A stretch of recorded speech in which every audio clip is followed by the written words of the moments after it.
Okay, next part, let's figure out the rubber situation here. This is a little bit more complicated if you want it to be.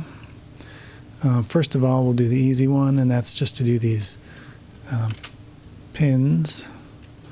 So the small ones, these have slightly different physics. Tight little spot, doesn't compress as much, so we're going to make a copy of it, and then we're going to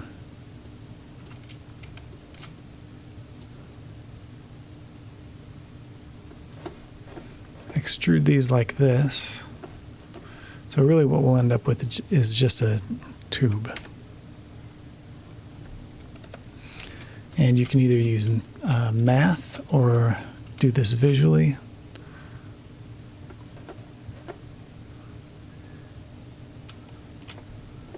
Both are good. You just want these to line up. Like so. So now we just have a basic tube that's exactly the outer diameter of these. Done. Okay. So then we just need to convert it to a mesh. Done. Well, hang on. Before I do that, before I convert it to a mesh, make sure I don't have a modifier on it. Okay. I don't, so we'll do that. We'll make sure that all of our normals are facing the right way. We can do that by looking at it, like this. Figure that's probably tall enough to contain any flyaway balls, which I don't think happens all that often on such a flat play field anyway. We'll just make sure that these are UV mapped. We'll get rid of any duplicates, triangulate, and then reduce our tries to quads, and then we'll export. And we'll call this Fizz Pins.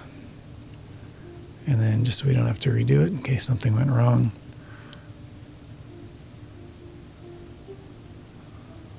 we'll bring it into Visual Pinball. No problem. And so now you can start to actually see the structure of the table as well, which is kind of cool. Okay. So next up, we basically do the same thing across the board for all these others. So any of these that measured the same thickness like this, those can be all part of the same group.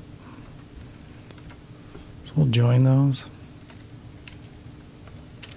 I'm going to duplicate them and then do just what we did before.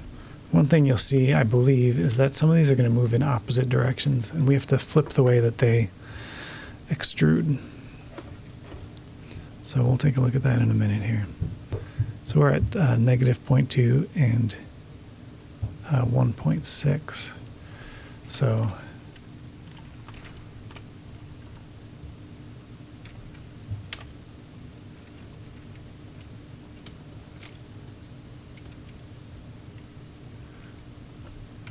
I believe that should see us. Nope.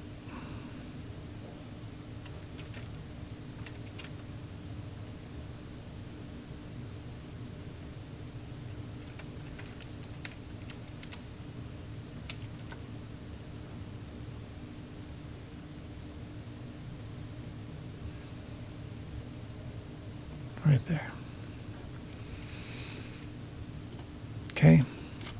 And so, like I said, some of these are going to be good, but some of them that we flipped are going to be backwards, like this one and this one. So then we're just going to switch direction up here.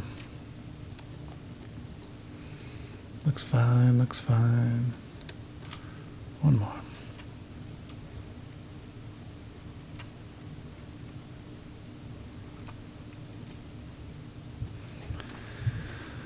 Okay. Can you just imagine anything more thrilling than this?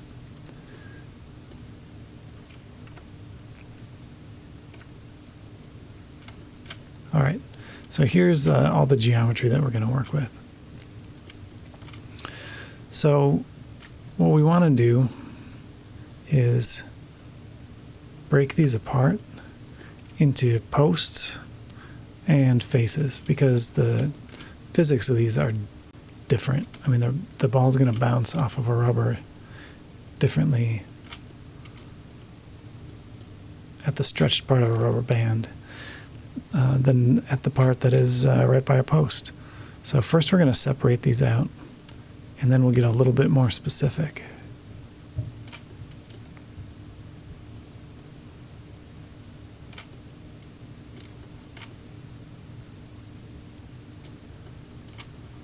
Okay. Separate those. All the posts. Are we missing a rubber over here? Anyway, those can be UV mapped. We can make sure that those are cleaned up, and then we can just export those.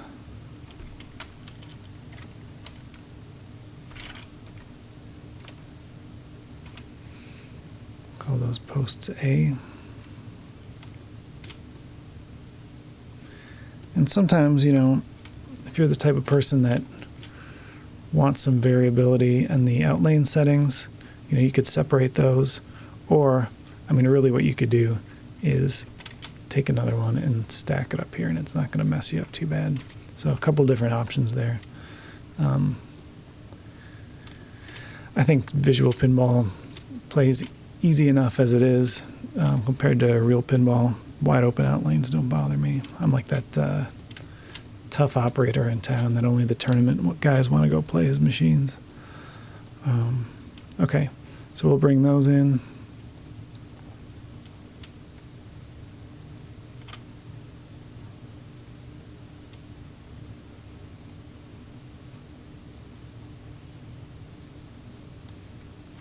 Cool. Okay, so we need to figure out where we have leaf switches so we can pull those separately. So turn on a couple of our other layers here so we can see what's going on.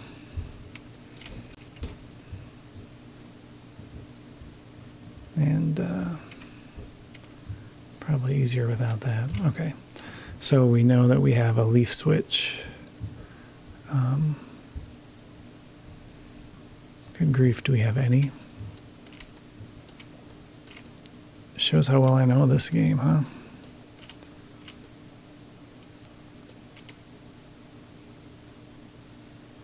Okay, well then, that was easy. Sometimes it's so complicated. You know, it's nice on EMs because a lot of times there's really just one scoring event for a bunch of hits, and so you can just use one mesh for all the places where you have scoring switches. In this case, though, wow, we've got none. Guess Stern spent all their money on drop targets. So that's really great. That makes things real easy. So what we can do then is, oh, pardon me, get that out of here. We can take these and start breaking them up, I think maybe into two chunks. You know, with rubber bands being stretched.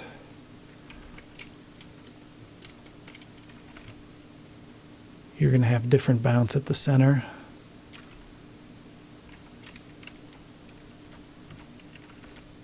Then near the ends by the post. And so let's bust these up a little bit. It'll give us a little bit of latitude for messing with our physics. This one I need to look at more specifically, and this one too. possibly that one as well. And these are also short, and I'm not going to mess with it.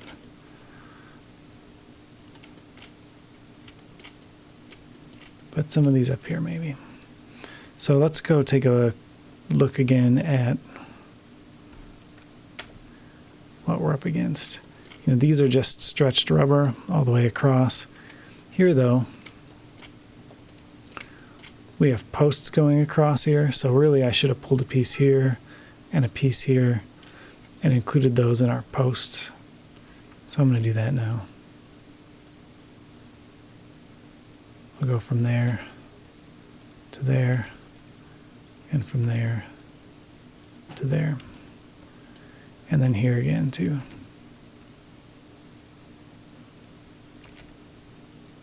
If the ball hits right there, it's like hitting a, rubber right against a post.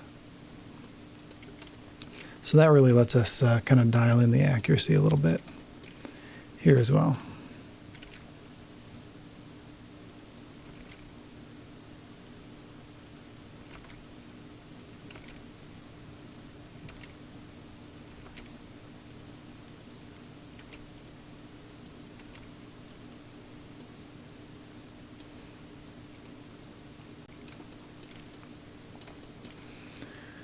And this thing just might as well be all posts. I mean, there's just almost nothing that isn't.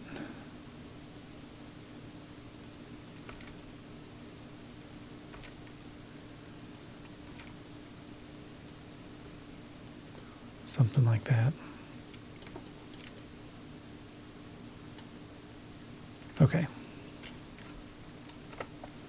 So now we can figure this out a little better. Okay, places where we have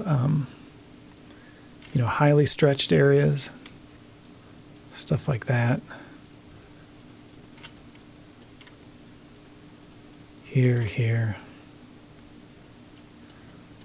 Ball never touches any of these. Maybe there. Sure, why not?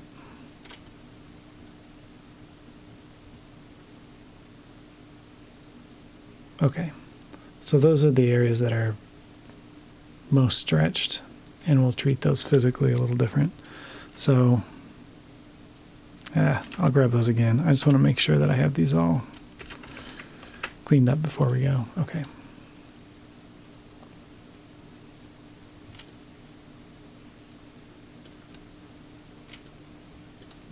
Not quite sure why I split those. That was maybe dumb.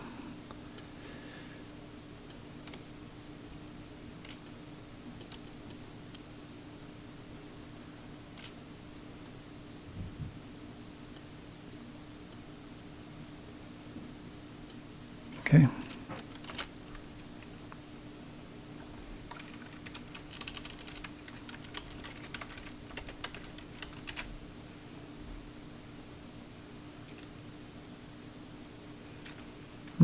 Brilliant. There. Make sure they're all facing the right way.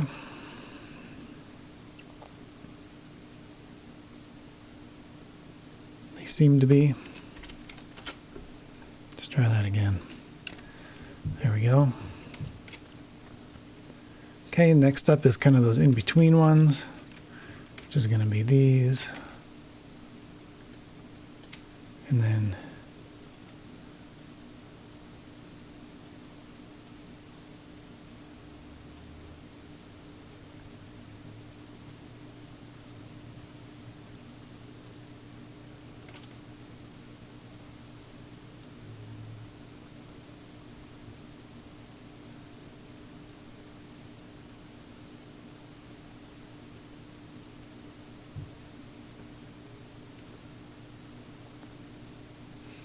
these don't matter. These are going to be slingshots.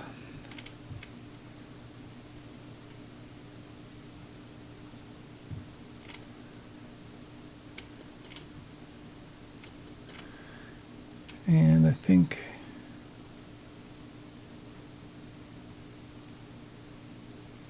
I got that one wrong. Break those apart.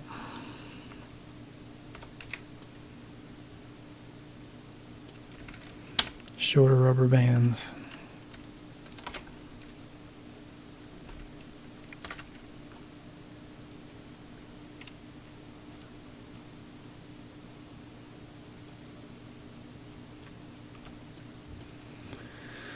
This one belongs with that previous set.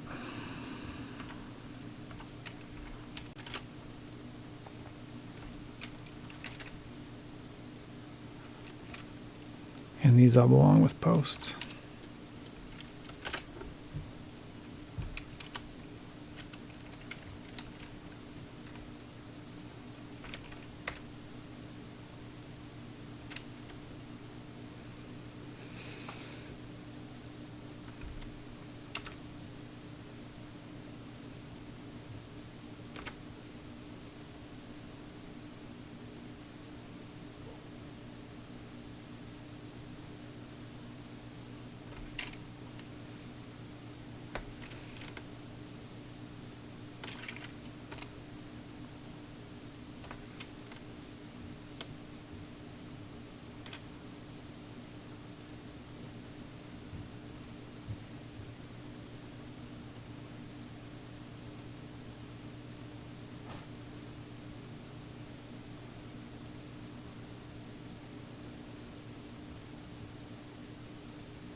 And I believe that should do it.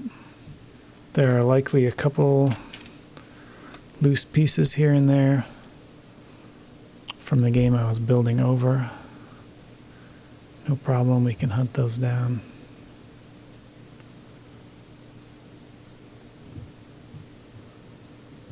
But that looks to be all the physical elements that are going to be in this game. So what have we learned today? We've learned that you can take all the visual stuff that you're building already. You can bring all the physical elements over to visual pinball as well. It's precise. It's easily as fast as it would have been to build all of that, the rubbers and walls and everything in the visual pinball editor. Plus we know it's all placed correctly, where using a 2D editor, what a pain in the butt that is. So we didn't have to do that.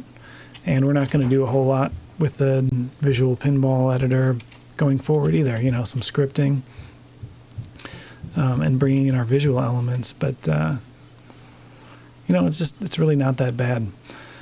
So avoiding this thing like the plague is, I would argue is a good way to go. So from here on out, we're going to do visuals. We're just going to look at how to take the elements that we created in Blender, how to render them out, and then bring them into visual pinball, in a fairly fast way, so that we have a good-looking game as well as a game that plays well. And you can already see here, we don't have stuck balls, and with just a little bit of tweaking, physically, I think our gameplay is going to be in a really good place. So there you go.